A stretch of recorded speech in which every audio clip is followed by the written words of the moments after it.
Hello dear students, very welcome back in this year. आप लोग कैसे हैं? आई होप आप लोग स्वस्थ होंगे और मस्त होंगे, है ना। अब तक हम लोगों ने जो किया वो आयत और वर्ग के बारे में लगभग हम लोगों ने देख लिया, ठीक है। उसके परिमाप को भी देख लिया और उसके क्षेत्रफल को देख लिया। इससे रिलेटेड कुछ और भी जितने भी स्ट्रक्चर थे उनको भी हम लोगों ने देख लिया। जैसे कि आयत के बाहर से अगर रास्ते का क्षेत्रफल हमें निकालना होता है तो वो भी हम निकाल लेते हैं। अगर उसके अंदर से कोई रास्ता गया होता है तो उसको भी हम लोग आसानी से निकाल लेते हैं। टाइल्स की संख्या भी हम लोग आसानी से निकाल लेते हैं। आज का जो लेक्चर होने वाला है वो होने वाला है किस पे? क्यूब और क्यूबाइड पे, यानी कि घन और घनाभ। तो सबसे पहले हम लोग ये सीखेंगे, ये जानेंगे कि घन या घनाभ कहते किसे हैं। ओके, तो अगर इसको जानने की बात हो तो देखो इस तरीके की आकृति जिसमें लंबाई हो और चौड़ाई हो और साथ साथ में ऊंचाई हो, तो उसको हम लोग क्या कहते हैं? उसको एक घनाभ कहते हैं या क्यूबाइड कहते हैं। ओके, अब यही चीज जैसे देखो, अब क्यूबाइड जो होता है उसमें 6 फेसेस होते हैं। 6 फेसेस बोले तो 6 भुजाएं होती हैं। अब वो भुजाएं कौन सी है जरा इसमें ध्यान से देखना। जैसे तुम एक कमरा जानते हो ना, एक कमरा, जिस कमरे में आप बैठ के वीडियो लेक्चर देख रहे हो उस कमरे को आप कंसीडर कर लो। उस कमरे को जब आप कंसीडर करोगे, उस कमरे को जब आप अपने दिमाग में लाओगे तो आपको ये पता चलेगा कि उसमें 6 दीवारें होती हैं। कहोगे भैया 6 दीवारें तो भैया नहीं होती हैं, दीवारें तो 4 होती हैं। हाँ बिल्कुल, दीवारें 4 होती हैं, लेकिन एक फर्श और एक छत मिला के कुल मिला के कितनी तल हो गए? कुल मिला के 6 फेसेस हो गए। 6 फेसेस में एक इधर वाली दीवार, एक इधर वाली दीवार, एक आगे की दीवार, एक पीछे की दीवार और एक ऊपर और एक नीचे। तो कुल मिला के कितने फेसेस हो गए? कुल मिला के हो गए फेसेस 6, यानी कि 6 तल। अगर हिंदी में कहें तो तल और इंग्लिश में कहें तो उसको फेसेस बोलते हैं। ओके, तो अगर कोई भी आकृति जो 6 रेक्टेंगुलर यानी कि 6 आयताकार तलों से मिलकर बनी हो, यानी कि 6 आयताकार तलों की बंद आकृति, 6 आयताकार तलों की बंद आकृति, यानी कि द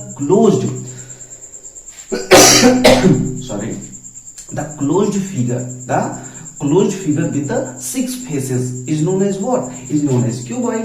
अब क्यूबॉइड जो होता है उसमें क्यूबॉइड बोले तो घनाभ यानी कि क्यूबॉइड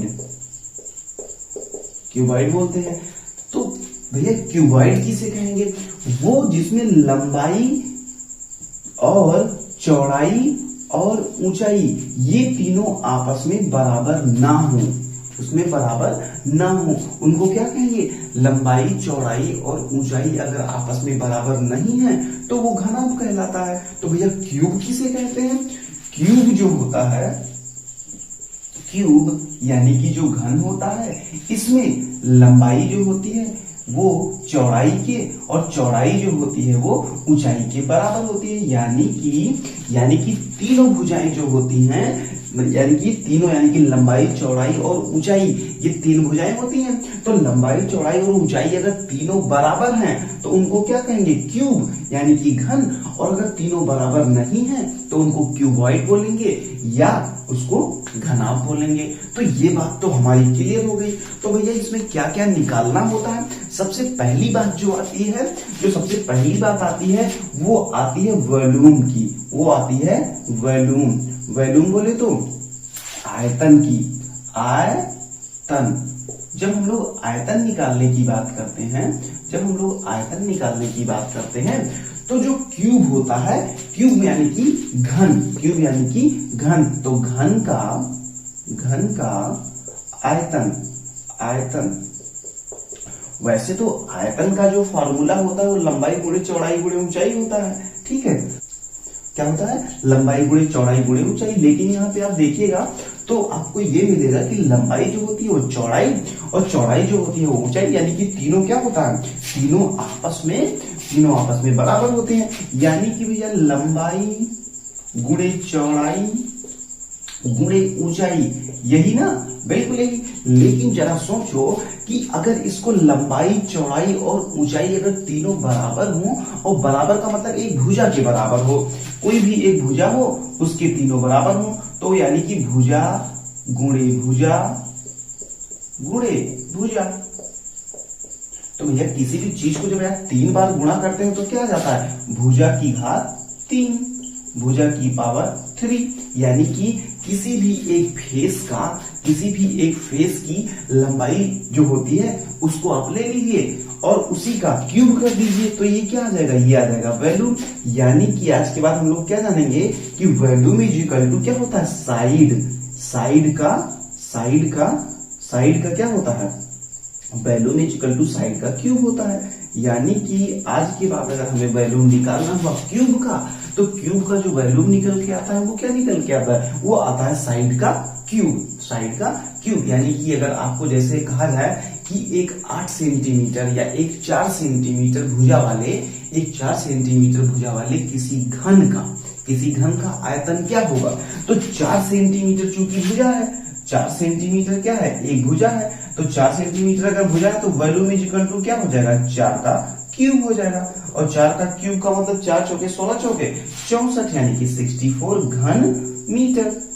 अब भैया घन मीटर क्यों, इसलिए क्योंकि भाई 3 भुजाएं हैं ना यार, तो 3 भुजाएं अगर है तो मीटर गुणे मीटर, यानी कि मीटर को अगर 3 बार अपन गुणा करेंगे तो मीटर क्यूब आ जाएगा, या इसी को घन मीटर भी बोलते हैं। जैसे स्क्वायर में होता नहीं है कि मीटर स्क्वायर वर्ग मीटर, वैसे ही जब घन का आयतन निकाला जाता है या घनाभ का आयतन निकाला जाता है तो लंबाई, चौड़ाई और ऊंचाई को गुणा किया जाता है। और लंबाई भी मीटर में हो और चौड़ाई भी मीटर में हो और ऊंचाई भी मीटर में हो, तो जरा सोचो मीटर गुणे मीटर क्या होगा, सीधी सी बात है, मीटर क्यूब होगा या घन मीटर उसी को बोलेंगे। ओके, तो ये बात मुझे लगता है आपको समझ में आई होगी। ऐसे ही जैसे घन का आयतन निकाले वैसे हम लोग घनाभ का आयतन बोलते, जैसे हम लोगों ने घन देखा वैसे ही आप घनाभ देखिए, घनाभ का मतलब क्यूबाइड। अब क्यूबाइड में क्या होगा कि लंबाई, चौड़ाई और ऊंचाई ये तीनों अलग अलग होंगी, और जैसे लंबाई, चौड़ाई और ऊंचाई अलग अलग होगी वैसे वॉल्यूम या आयतन इज इक्वल टू क्या हो जाएगा, लंबाई गुणे चौड़ाई गुणे ऊंचाई। तो लंबाई गुणे चौड़ाई गुणे ऊंचाई, ये फार्मूला किसका है, ये फार्मूला है आपके घनाभ के आयतन का। यानी कि आयतन बराबर क्या होगा, लंबाई गुणे चौड़ाई गुणे ऊंचाई। यानी कि भैया कभी भी अगर हमें वॉल्यूम निकालना हुआ आयतन घनाभ का, तो आयतन अगर निकालना हुआ तो हमें लंबाई, चौड़ाई और ऊंचाई दी जाएगी क्या, बिल्कुल दी जाएगी आपको। यानी कि जैसे मान लो कोई क्यूबाइड है, या कोई भी घनाभ है, तो घनाभ अगर मान लो 3 मीटर लंबा है और 2 मीटर चौड़ा है और 1 मीटर ऊंचा है। अब अगर इसका कोई तुमसे वॉल्यूम पूछे तो वॉल्यूम क्या आएगा, वॉल्यूम बराबर होता है लंबाई गुणे चौड़ाई गुणे ऊंचाई। तो ये तीनों चीज जैसे आप करते हो तो 3 गुणे 2 गुणे 1 बराबर कितना होगा, 3 दूनी 6 के 6 मीटर क्यूब, या इसी को घन मीटर भी बोलते हैं, या सेंटीमीटर में है तो घन सेंटीमीटर या क्यूबिक सेंटीमीटर। तो इस तरह से चीजें मुझे लगता है आपको आयतन के बारे में क्लियर हुआ होगा। अब सुनो, जैसे ही हम लोग आयतन निकाल लेते हैं उसके बाद अगला जो टॉपिक आता है वो आता है विकर्ण का, डायगोनल का। तो एक बात याद रखो, सीधे से जो डायगोनल होता है वो पहला अगर हम घन में बात करें तो ये होता है अंडर रूट साइड का क्यूब। नहीं,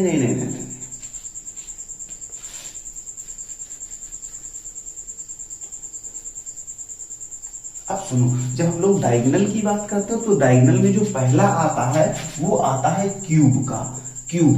अब क्यूब का जो डायगोनल होता है तो डायगोनल का जो फार्मूला होता है अंडर रूट में लंबाई का वर्ग प्लस चौड़ाई का वर्ग प्लस ऊंचाई का वर्ग। लेकिन जरा आप सोचो, अगर क्यूब है तो क्यूब में लेंथ, ब्रेड्थ और हाइट ये तीनों सेम होगी। तो सेम होने का मतलब अगर हम साइड मान लें तो क्या होगा, जैसे मान लो अगर एल ही मान लेते हो, अगर सारी को लेंथ के बराबर मान लेते हो तो क्या होगा, एल स्क्वायर है कि नहीं, एल स्क्वायर प्लस यानी कि लंबाई गुणे चौड़ाई यानी कि एल स्क्वायर प्लस फिर एल स्क्वायर प्लस फिर एल स्क्वायर, यानी कि अगर हम लंबाई चौड़ाई और ऊंचाई तीनों को अगर एल ही मान लेते हैं तो L square L square L square, यानी कि फाइनली क्या निकल के आएगा, फाइनली निकल के आएगा 3l स्क्वायर। तो diagonal is equal to 3l square. अब अगर l स्क्वायर है, l स्क्वायर का मतलब l जहां पे एक साइड है, l जहां पे एक साइड है, यानी कि अगर इसका स्क्वायर रूट निकालेंगे तो l स्क्वायर का तो l निकल के आएगा, यानी कि √3l ये हो जाएगा डायगोनल का फार्मूला। ये हो जाएगा क्या, डायगोनल का फार्मूला, जहां पे l क्या है, l is equal to side. Side मतलब एक भुजा आपको अगर दी जाए, एक भुजा अगर आपको दी जाए और आपसे ये पूछा जाए कि उसका डायगोनल क्या होगा, तो आप बहुत ही आराम से बता सकते हो, आप बहुत ही आराम से बता सकते हो। भैया एक क्वेश्चन थोड़ा सा ऐसे ही बोलिए जिससे कि थोड़ा सा फील आ जाए कि कैसे निकालते हैं। जैसे मान लो कि एक क्यूब है, जैसे कि मान लो एक क्यूब है जिसकी एक साइड 6 सेंटीमीटर है, कितना है, 6 सेंटीमीटर है, तो उसका डायगोनल क्या आएगा।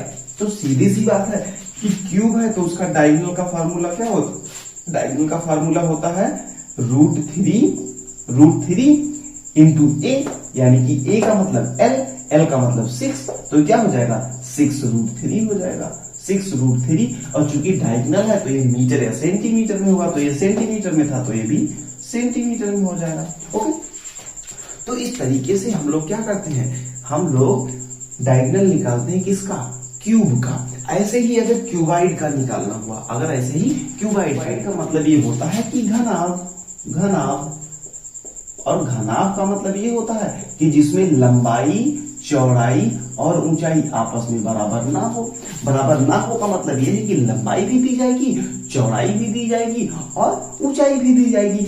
अगर ये कहा जाए कि किसी की लंबाई 3 मीटर, चौड़ाई 2 मीटर और ऊंचाई 1 मीटर है, तो इसका विकर्ण या डायगोनल बताओ। तो डायगोनल इज इक्वल टू क्या होता है, डायगोनल इज इक्वल टू होता है length square plus breadth square plus height square, यही तो होता है ना। अगर यही होता है तो चलो जल्दी से आ जाओ, l का स्क्वायर कितना आएगा, 3 स्क्वायर कर लो प्लस 2 स्क्वायर कर लो प्लस 1 स्क्वायर कर लो, तो देखो जल्दी से कितना आएगा, 3 तरीका 9 प्लस 4 प्लस 1 तो 9 4 13 13 1 14, √14 अगर ये सारे मीटर में है, अगर ये सारे मीटर में है तो ये भी क्या आ जाएगा, ये भी मीटर में आ जाएगा। ओके, तो इस तरीके से हम लोगों ने देखा कि घनाभ जो होता है और घन जो होता है उसका आयतन कैसे निकालते हैं और उसका विकर्ण कैसे निकालते हैं। अब 2 चीजें और बचती हैं, 2 चीजें इसमें ये बचती हैं। पहला होता है लेटरल सरफेस एरिया और दूसरा होता है टोटल सरफेस एरिया। तो लेटरल सरफेस एरिया का मतलब हम आपको बताएं पहले, तो लेटरल सरफेस एरिया जो होता है, जैसे आप जिस रूम में बैठे हो, जिस रूम में आप बैठे हो उस रूम का आप फर्श वाला पोर्शन निकाल दो और छत वाला पोर्शन निकाल दो, ठीक है। जब आप छत और फर्श वाला पोर्शन निकाल देते हो तो जो चारों दीवारें बचती हैं, जो चारों दीवारें बचती हैं वो चारों दीवारें ही लेटरल सरफेस एरिया कहलाती हैं या पृष्ठीय क्षेत्रफल कहलाती हैं, ठीक है, पृष्ठीय क्षेत्रफल। यानी कि अगर हम लोग इसके फार्मूले की बात करें तो फार्मूला क्या बनेगा, चलो उसको देख लेते हैं। अपना lateral surface area, lateral surface area, lateral surface area यानी कि पृष्ठीय क्षेत्रफल।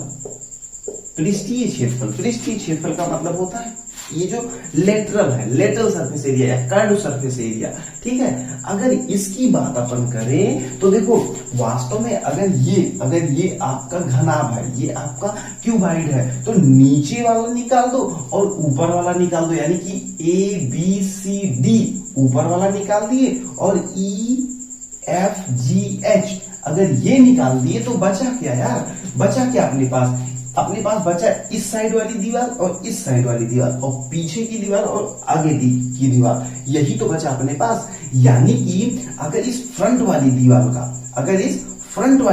का अगर अपन क्षेत्रफल निकालना चाहे तो क्या हुआ, देखो अगर इस फ्रंट वाली दीवार को हम लोग क्या करें, इसको 1 मान ले और इसके बैक वाली दीवार को 2 मान ले, और इधर वाली को हम लोग 3 मान ले और इधर वाली को हम लोग 4 मान ले। तो यही 4 चीजें हैं, यही 4 फेसेस हैं, face number 1, face number 2, face number 3 और फेस नंबर 4।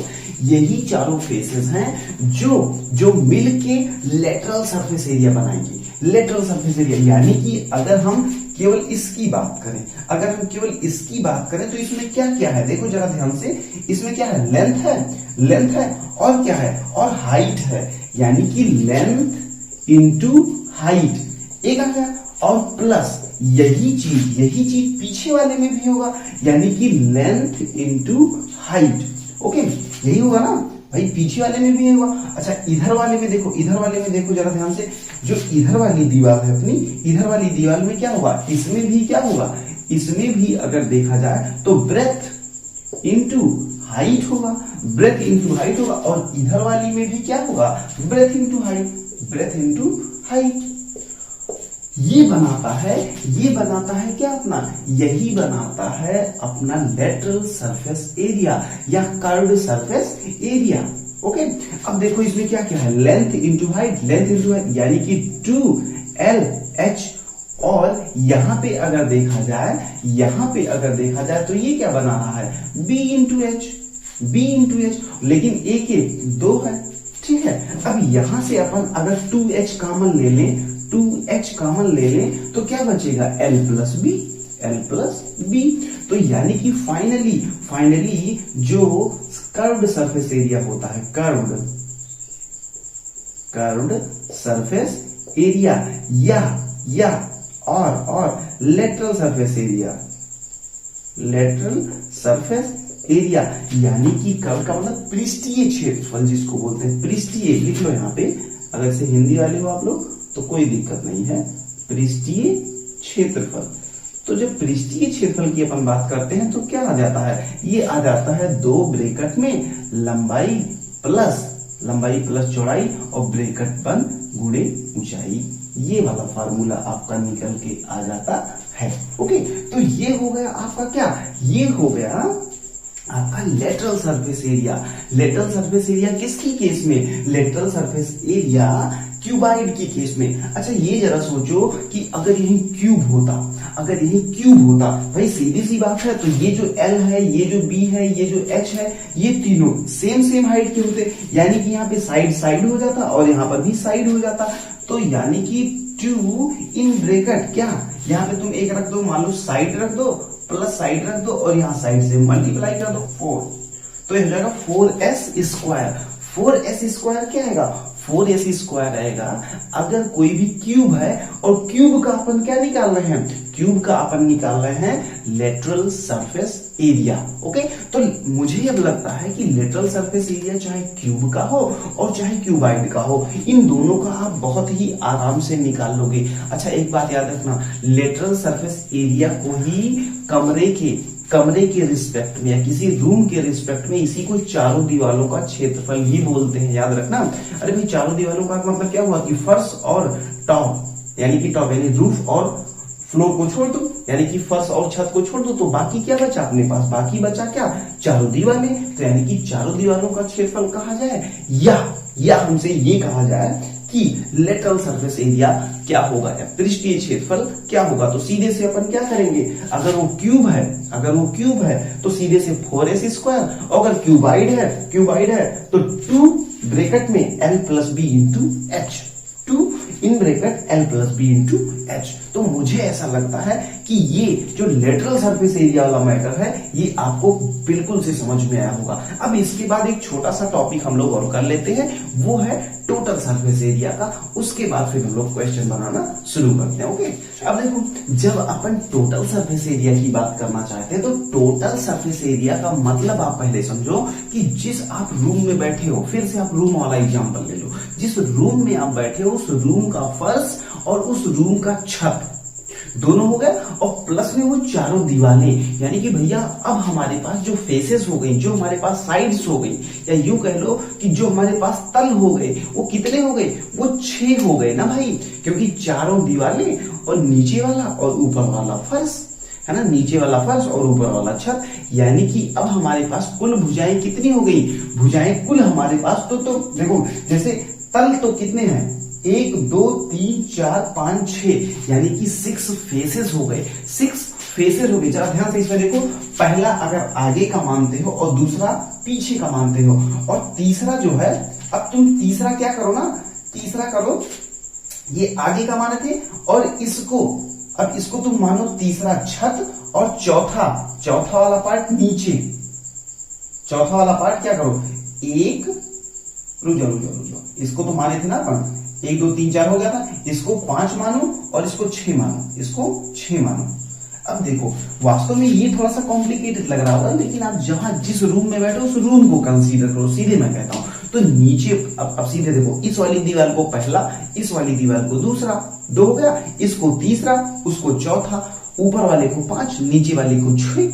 अगर इस तरीके से तुम मानते हो, अगर इस तरीके से मानते हो, तो जरा हमें ये बताओ कि टोटल सरफेस एरिया सबसे पहले क्यूबाइड में बताओ, क्यूबाइड का मतलब घनाभ में बताओ। पहले घनाभ का मतलब वो कि जिसमें लंबाई, चौड़ाई और ऊंचाई अलग अलग हो, जिसमें लंबाई, चौड़ाई और ऊंचाई अलग अलग हो। तो जरा हमें ये बताओ, जो सबसे पहला वाला फेस होगा, क्या उसका लंबाई गुणे चौड़ाई नहीं होगा? बिल्कुल होगा भैया। तो अगर हम कहें टोटल सरफेस एरिया, तो टोटल सरफेस एरिया में क्या ऐसा नहीं आएगा कि पहला लंबाई गुणे चौड़ाई? और ये बताओ कि अगर ये लंबाई गुणे चौड़ाई आगे वाला है, तो पीछे वाला भी तो लंबाई गुणे चौड़ाई होगा। वेरी गुड, पीछे वाला भी लंबाई गुणे चौड़ाई होगा। अच्छा चलो फिर से आ जाओ, अगर अब इधर वाली साइड पे आओ, इधर वाली साइड पे, जो तुम्हारे इस वाली साइड पे होती है, तो इसको देखो, इसमें चौड़ाई है और ऊंचाई है, चौड़ाई है और ऊंचाई है। इसको सही से लिखो, नहीं तो कंफ्यूजन होगा। चौड़ाई है और ऊंचाई है, और फिर चौड़ाई और ऊंचाई। अरे भाई, जो इधर होगा वही दीवार इधर होगी। अब जब छत की अपन बात करते हैं, छत की, तो छत में देखो क्या है, छत में जो होता है, क्या होता है, एक तो लंबाई होती है और दूसरा क्या होता है, अरे भाई जो फर्श में था लंबाई और चौड़ाई, जो लंबाई और चौड़ाई फर्श में था, वही लंबाई और चौड़ाई छत में हो गई। ठीक है, जो चौड़ाई और ऊंचाई इस वाली दीवार में है, जैसे जिस दीवार पे मैं खड़ा हूं, इसको मानो कि ये चौड़ाई और ऊंचाई वाली दीवार है, तो यही वाली चीज उधर भी हो जाएगी, चौड़ाई और ऊंचाई। और इधर क्या होगा, लंबाई और ऊंचाई होगा। इधर जो होगा वो लंबाई और ऊंचाई होगा, यानी कि प्लस क्या, लंबाई ऊंचाई, तो लंबाई ऊंचाई और प्लस फिर लंबाई ऊंचाई। यानी कि अपने पास जो 6 के 6 दीवारें आई, उसमें तीन दीवार ऐसी रहेगी जिसकी एग्जैक्ट रिप्लिका अगली तीनों रहेंगी। यानी कि देखो, एक दीवार है लंबाई चौड़ाई वाली, तो उसकी जस्ट सामने वाली वो भी लंबाई चौड़ाई वाली। भाई जैसे अगर इसको फर्श माना गया, तो ये फर्श हो गया और ये छत हो गया। ठीक है, ये क्या हो गया, ये फर्श अगर मान लो, ये फर्श मान लो, तो ये क्या हो गया, ये छत हो गया। ठीक है, ये फर्श हो गया, ये छत हो गया, ये फर्श हो गया और ये छत हो गया। 2 क्लियर। अब देखो, चौड़ाई और ऊंचाई, अगर जिस दीवार पे मैं खड़ा हूं, अगर इसको मैं चौड़ाई और ऊंचाई वाली दीवार मानता हूं, तो ये मान लो दीवार नंबर 1 हो गई मेरी, ये वाली, और इसी की जस्ट वो सामने वाली जो है, वो सामने वाली जो दीवार है, वो भी ये दीवार नंबर 2 हो गई। अब ऐसे ही लंबाई और ऊंचाई, ये जो साइड वाली मेरी दीवार है, मान लो इसमें लंबाई है और ऊंचाई है, तो ये अपनी क्या हो गई, ये 3 हो गई और ये 4 हो गई, ये 4 हो गई। तो इस तरीके से मुझे ऐसा लगता है कि 4 दीवारें ये और प्लस फर्श और छत, कुल मिला के हो गई 6। अब ये जब 6 मिलके बनाता है, तब ये जाके क्या बनाता है, तब ये जाके बनाता है टोटल सरफेस एरिया, या इसी को हिंदी में क्या कहते हैं, इसी को हिंदी में संपूर्ण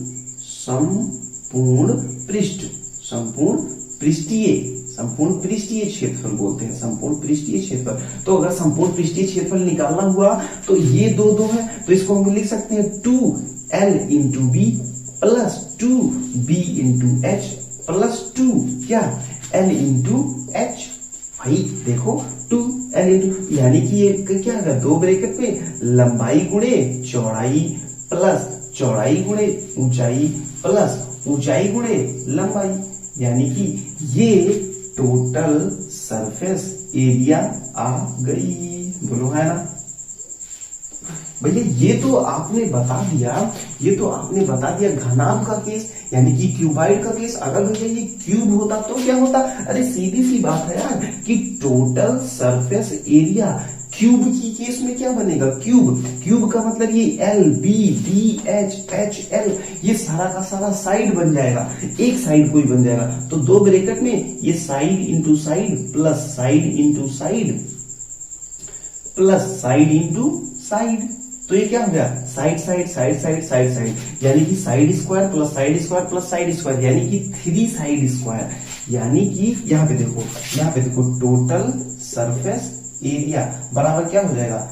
2 इन ब्रैकेट 3 साइड स्क्वायर। जब इसको मल्टीप्लाई करोगे तो 6s स्क्वायर, यानी कि टोटल सरफेस एरिया यानी कि संपूर्ण पृष्ठ का जो क्षेत्रफल क्यूब की केस में आता है। ये किसका है? ये क्यूब है, ये क्यूब है। और ये क्या है? ये क्यूबाइड है, ये क्यूबाइड है, ये क्यूबाइड है। अब बात समझ में आई कि क्यूबाइड के केस में दो ब्रैकेट में लंबाई प्लस चौड़ाई गुणे ऊंचाई प्लस ऊंचाई गुणे लंबाई।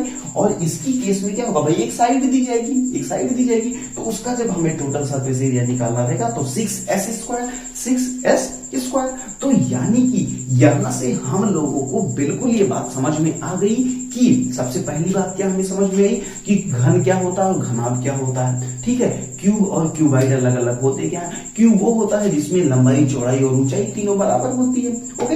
और क्यूबाइड क्या होता है? इसमें लंबाई चौड़ाई और ऊंचाई तीनों अलग अलग होते हैं, ओके।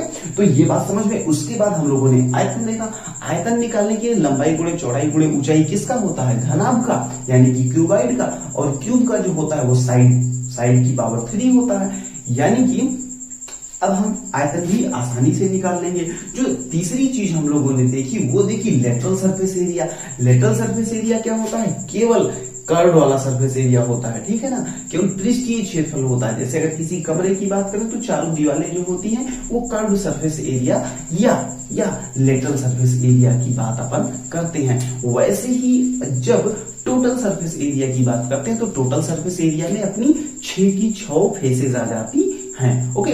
तो इस तरीके से हम लोग का जो थ्योरी वाला पार्ट था वो हुआ कंप्लीट। और अब हम लोग क्या करेंगे? अब हम लोग कुछ क्वेश्चंस लेंगे, वैरायटी ऑफ क्वेश्चंस लेंगे और उस क्वेश्चंस के थ्रू इस सारे कॉन्सेप्ट को समझने की पूरी कोशिश करेंगे, ओके। चलो ठीक है, अब हम लोग करते हैं स्टार्ट क्वेश्चन, ओके। चलो अभी इतना कॉन्सेप्ट जब हम लोगों का हो गया तो अब ऐसा करते हैं कि एक एक क्वेश्चन लेते हैं, क्वेश्चन के थ्रू सारे कॉन्सेप्ट्स को हम लोग क्लियर करते जाते हैं। चलो जो सबसे पहला क्वेश्चन है अपना, देखो स्क्रीन पे चला गया होगा, स्क्रीन पे इसको ध्यान से पढ़ना। क्वेश्चन क्या कह रहा है कि उस घन का आयतन क्या होगा? उस घन का, याद रखना, घन का आयतन क्या होगा जिसके विकर्ण की माप कितना हो? 4√3 हो, यानी कि 4√3 सेंटीमीटर हो। और इसके नीचे ऑप्शंस दिए गए हैं कि 16, 27, 64 और अगला क्या दिया गया है? 8। अब देखो इसमें से क्या होगा। तो सबसे पहली बात जो इसमें दी गई है वो क्या दिया गया है हमें? जो सबसे पहला क्वेश्चन है अपना उसमें तुम्हें विकर्ण दिया गया है। विकर्ण का मतलब डायगोनल, विकर्ण वो भी कितना दिया गया है? विकर्ण दिया गया है 4√3 ये दिया गया। अच्छा जरा हमें ये बताओ कि जो घन होता है, जो क्यूब होता है उसका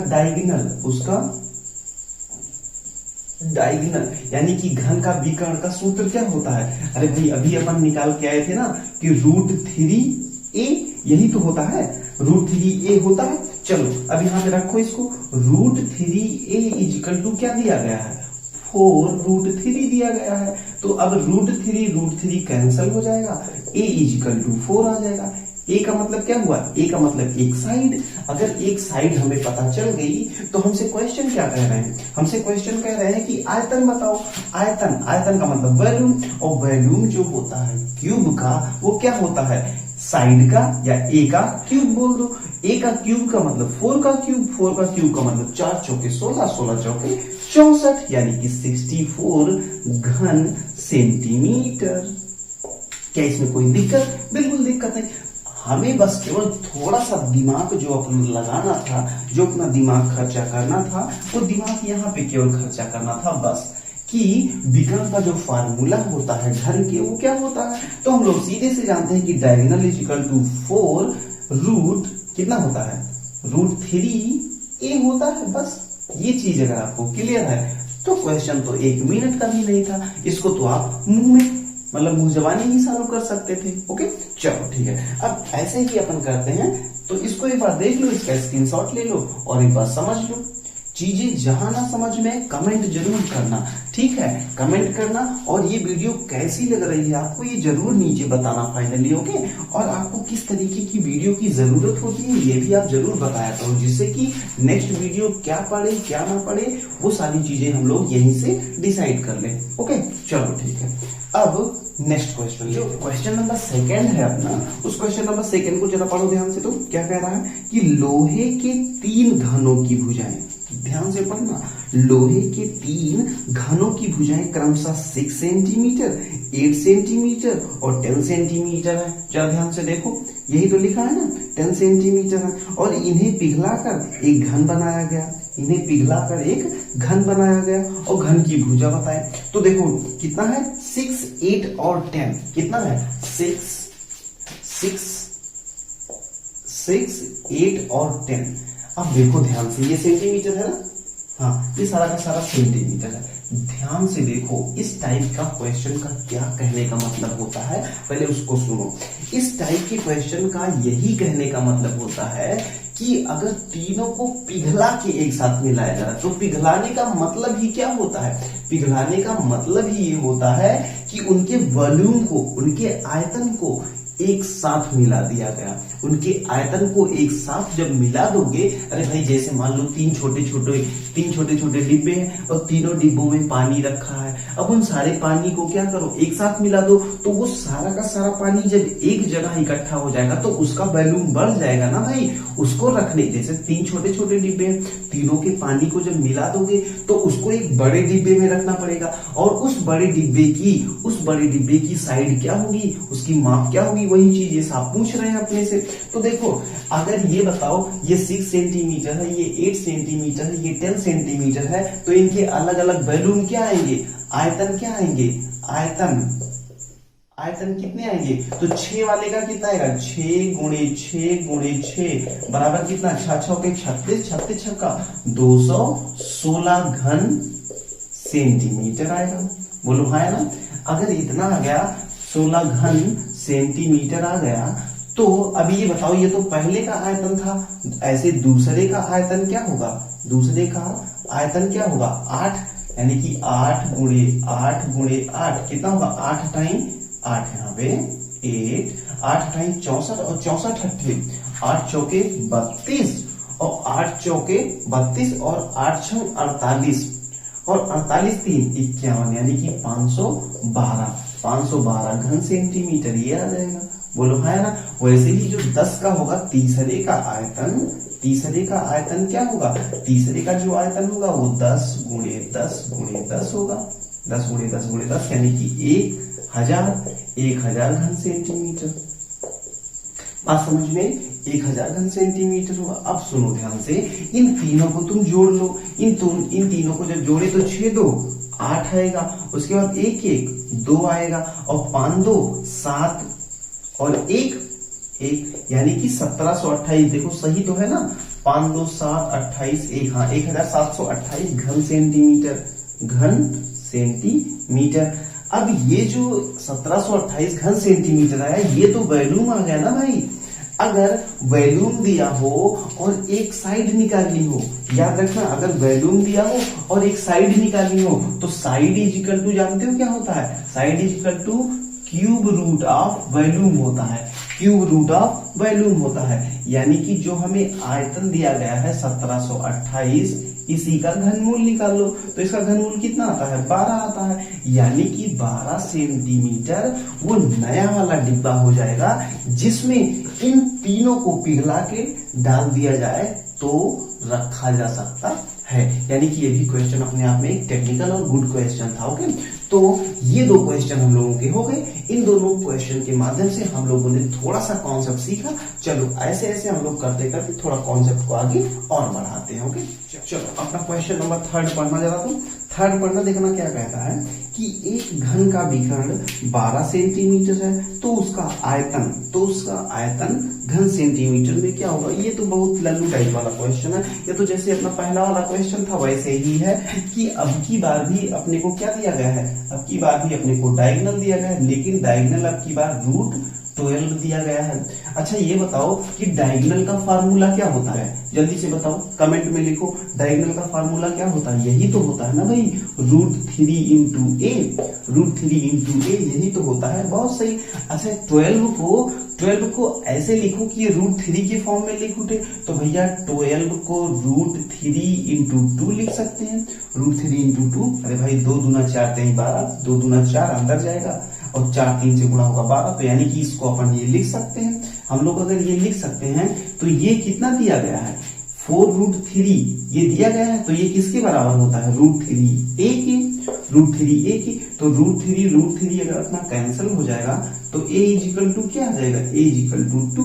a का मतलब होता है साइड, a का मतलब होता है साइड। अच्छा ये बताओ कि अगर साइड अपने को पता हो, अगर साइड अपने को पता हो तो वैल्यू नहीं निकाल पाओगे। अरे सर वैल्यू में = क्या होता है, a³ का मतलब 2 × 2 × 2 बराबर कितना, 2 दूना 4 दूना 8, 8 घन सेंटीमीटर, 8 घन सेंटीमीटर।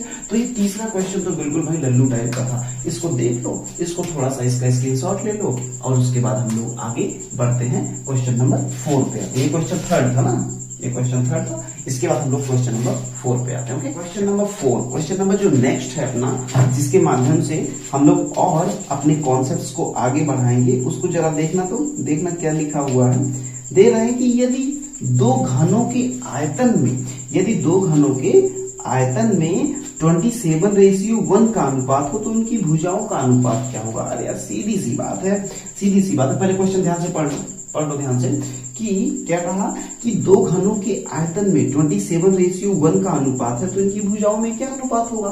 ओके चल 27:1 आयतन का, यानी कि दो घन है। मान लो कि घन नंबर 1 यहाँ पे है और घन नंबर 2 यहाँ पे है, और इसका जो आयतन है वो 27 है और इसका जो आयतन है 1 है। तो हमें ये बताओ कि आयतन जो होता है वो क्या होता है, किसी भी भुजा का क्यूब ही तो होता है। तो हमें जल्दी से ये बताओ कि 27 किसका क्यूब है, 27 3 का क्यूब है, और 1 किसका क्यूब है, 1 1 का क्यूब है। यानी कि उनकी भुजाओं में अनुपात क्या आ जाएगा, सीधी सी बात है, उनकी भुजाओं में अनुपात, भुजाओं में जो अनुपात आएगा वो क्या आ जाएगा, वो आ जाएगा 3:1। तो इसमें तो कुछ सोचना ही नहीं था, तो ये कितना प्यारा सा क्वेश्चन था ना कि हमें आयतन का अनुपात दिया गया है, आयतन का रेशियो, वॉल्यूम का रेशियो दिया गया है, हमसे साइड का रेशियो पूछ रहा है, भुजाओं का रेशियो पूछ रहा है, बहुत ही आराम से आ जाएगा। ओके चलो, अब तो ये हमारा क्वेश्चन 4th या 5th हो गया। अब इसके बाद हम लोग नेक्स्ट क्वेश्चन देख रहे हैं। नेक्स्ट क्वेश्चन ये थोड़ा सा टेक्निकल है, थोड़ा सा टेक्निकल का मतलब थोड़ा सा डिफिकल्ट तो नहीं कह सकते, लेकिन हाँ इसका लेवल थोड़ा अच्छा है। जरा ध्यान से पढ़ो कि दो घनों का आयतन कितना है, दो घनों के आयतन का अनुपात जो है वो 27:64 है, 27:64 है। तो उनके संपूर्ण पृष्ठ का क्षेत्रफल ज्ञात करो। कितना जबरदस्त क्वेश्चन है, 27:64। तो जरा देखना ध्यान से कि वही फिर से ये घन तुम्हारा क्या हो गया, ये घन नंबर 1 हो गया और ये जो तुम्हारा है ये घन नंबर 2 हो गया, ठीक है। और यहाँ पे जो वॉल्यूम्स दिए गए हैं 27:64 है। अच्छा ये बताओ, बड़ा सिंपल सा क्वेश्चन है कि अगर ये वॉल्यूम हो तो इसकी साइड्स कितनी आएगी, अरे यार साइड निकालने के लिए ये करो ना, कितना आ गया, यहाँ पे 3 आ गया और यहाँ पे 4 आ गया। अच्छा अब हमें ये बताओ कि जो total surface area of cube होता है, वो क्या होता है, जल्दी से बताओ, 6a² होता है ना यार। तो 6a², और यहाँ पर भी 6a², यहाँ पे a की वैल्यू कितनी है, 3 है, तो 3 3 9 और 9 6 54। 3 त्रिका, अरे भाई 6 into 3 square ratio 6 into 4 square. तो बताओ यहाँ 3 त्रिका 9 छक 54, यहाँ पे 54 यानी कि 54, और यहाँ 4 चौके 16, 16 128, वेरी गुड 128 ये आ जाएगा। अच्छा इसको चाहो तो काट भी दो, ये यहीं से कट जाता, और 3 त्रिका 9 और 4 चौके 16 यानी कि 9 रेशियो, इसको 9 रेशियो 16 भी बोल सकते हो, 9 रेशियो 16 भी बोल सकते हो। तो मुझे ऐसा लगता है कि 9 रेशियो 16, हाँ ये देखो सी वाला ऑप्शन बिल्कुल करेक्ट है। कितना 9 रेशियो 16, बस काम खत्म। ओके, तो ये भी क्वेश्चन अपने आप में एक ठीक ठाक क्वेश्चन था। इसके बाद हम लोग नेक्स्ट क्वेश्चन करते हैं। पहले इसका स्क्रीनशॉट ले लो और इसको अपने आप को समझा लो। ओके, ये क्वेश्चंस कैसे लग रहे हैं आपको कमेंट में जरूर बताते रहिए। ओके, चलो देखते हैं नेक्स्ट क्वेश्चन क्या है अपना। नेक्स्ट क्वेश्चन भी थोड़ा ठीक ठाक है। देखो ये कह रहा है कि 15 सेंटीमीटर भुजा वाले, 15 सेंटीमीटर भुजा वाले, ध्यान से पढ़ना। तो 15 सेंटीमीटर भुजा वाले किसी घन में से 3 सेंटीमीटर भुजा वाले कितने घन काटे जा सकते हैं। तो देखो ध्यान से, बहुत ही ध्यान से देखना, ये क्वेश्चन बहुत प्यारा क्वेश्चन है।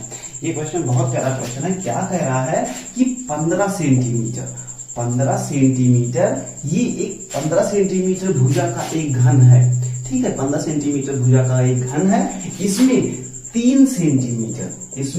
3 सेंटीमीटर भुजा वाले कितने घन काटे जा सकते हैं। तो कभी भी अगर ऐसा क्वेश्चन है तो सबसे पहले इसका वॉल्यूम निकालना और इसका वॉल्यूम निकालना, इसके वॉल्यूम में इसके वॉल्यूम से भाग कर देना। ओके, तो वॉल्यूम 1 अगर देखा जाए, वॉल्यूम 1 कितना आएगा 15 इंटू 15 आएगा, और वॉल्यूम 2 देखा जाए तो कितना आएगा, वॉल्यूम 2 जो आएगा वो 3 इंटू 3 आएगा। और जब हम वॉल्यूम 1 अपान वॉल्यूम 2 करेंगे, जब वॉल्यूम 1 अपान वॉल्यूम 2 करेंगे तो कितना आएगा, 3 से ये गया यहाँ पे 5, 3 से ये गया यहाँ पे 5, यहाँ से 3 गया यहाँ से 5, तो कितना आएगा 125 छोटे छोटे क्यूब्स आएंगे जो 15 सेंटीमीटर की भुजाओं वाले क्यूब में से 3 सेंटीमीटर भुजाओं वाले क्यूब जब काटे जाएंगे, तो यानी कि अगर कोई भी क्यूब जिसकी साइड 15 सेंटीमीटर है, जिसकी साइड 15 सेंटीमीटर है, अगर इसमें से 3 सेंटीमीटर साइड के छोटे छोटे क्यूब काटे जाए तो उनकी संख्या कितनी होगी, उनकी संख्या होगी 125 घन, 125 घन। यानी कि ये नंबर है, याद रखना ये नंबर है, ये क्या है, ये नंबर है। यानी कि 125 छोटे छोटे क्यूब्स आएंगे। ओके, तो कुछ नहीं करना होता ऐसे क्वेश्चन में, केवल बड़े वाले के वॉल्यूम को छोटे वाले के वॉल्यूम से भाग कर देना होता है। ओके, अगला जो क्वेश्चन है, अगला क्वेश्चन देखना बहुत ध्यान से, ये भी थोड़ा सा गुड क्वेश्चन है, एक अच्छा क्वेश्चन है कि एक घन का संपूर्ण पृष्ठ कितना है। एक घन का संपूर्ण पृष्ठ 600 कितना है, 600 वर्ग सेंटीमीटर है, 600 वर्ग सेंटीमीटर है। तो इसके विकर्ण की लंबाई बताओ, इसके विकर्ण की लंबाई बताओ। देखो थोड़ा सा टेक्निकलिटी लेवल है कि संपूर्ण पृष्ठ दिया गया है, यानी कि टोटल सरफेस एरिया, यानी कि संपूर्ण पृष्ठ का क्षेत्रफल कितना दिया गया है, ये दिया गया है 600 वर्ग सेंटीमीटर। अच्छा ये बताओ हमें कि संपूर्ण पृष्ठ अगर कोई घन है यानी कि क्यूब है तो उसका संपूर्ण पृष्ठ का क्या होता है, संपूर्ण पृष्ठ का सूत्र क्या होता है, फॉर्मूला क्या होता है, अरे भैया 6a² होता है। और 6a² कितना दिया गया है, 600 दिया गया है। तो चलो जल्दी से ये हमें बताओ, 6 कैंसिल हुआ तो a² = हाउ मच, 100, तो a = 10 आ गया। अच्छा हमें ये बताओ इसके बाद क्या पूछ रहा है, इसके बाद तो डायगोनल पूछ रहा है ना यार, तो डायगोनल = क्या होता है, √3a।